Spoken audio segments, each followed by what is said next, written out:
सूचने के लिए हमारे पास डिफरेंट इंस्ट्रूमेंट्स है। सबसे पहले हमारे पास एक नीडल होल्डर का होना ज़रूरी है, एक टिश्यू फॉर्सेप का, और ये टिश्यू फॉर्सेप जो है ये टूथ होना चाहिए।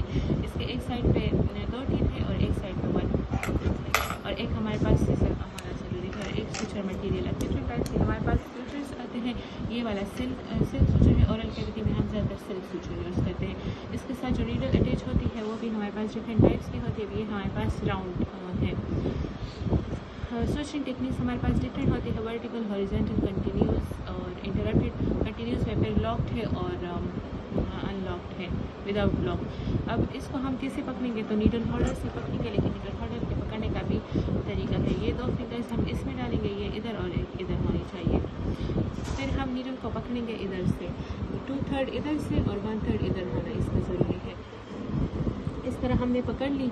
अब ये टिश्यू को पकड़ेंगे, तो जो ये 2 टीथ है ना, तो ये बाहर की साइड पे होने चाहिए, और जो एक है ना, तो वो अंदर की साइड पे होना चाहिए, इस तरह। अब ये हम सबसे पहले करेंगे इंटरप्टेड सूचरिंग।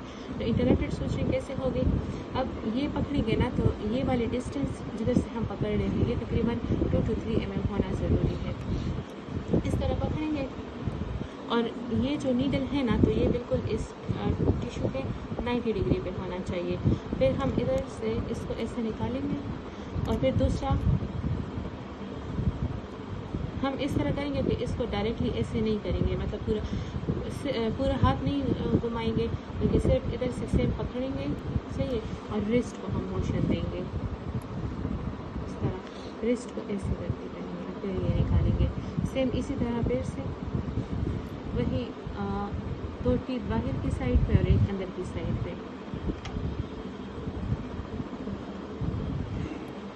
फिर वही उसी तरह। अब इधर हम एक पुली बनाएंगे, और इस तरह करके इसको खींचेंगे। अब ये इधर रहा, तो हमारे पास अंदर की साइड पे एक वी बन गया। अब हम इसको नॉट देंगे, तो नॉट जब हम देंगे तो वो हम इस वी के अंदर ही देंगे। इस नॉट का ये तरीका है कि हम इसको ऐसे पाम में भी पकड़ सकते हैं।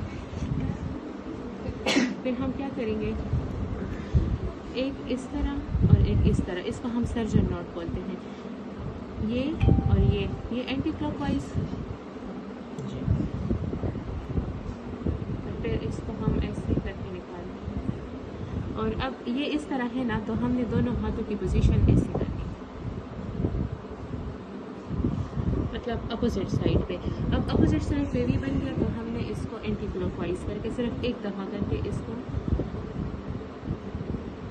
ऐसे बात।